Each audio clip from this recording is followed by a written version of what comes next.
ആ രാത്രി മുഴുവൻ അവൻ തിരിഞ്ഞും മറിഞ്ഞും കിടന്നു. അവൻ ഉറങ്ങാനായില്ല. അവൻ അറിയാതെ തന്നെ അവൻ കിയാരയിലേക്ക് ആകർഷിക്കപ്പെടാൻ തുടങ്ങി.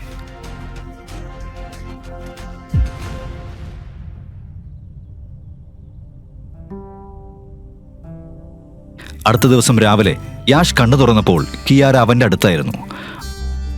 അവളുടെ കൈ യാഷിന്റെ നെഞ്ചിലായിരുന്നു.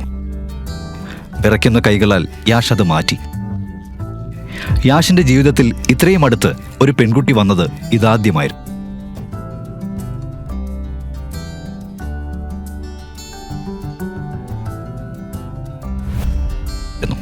വാവ്, ഇതെന്താ സ്വർഗം പോലെ.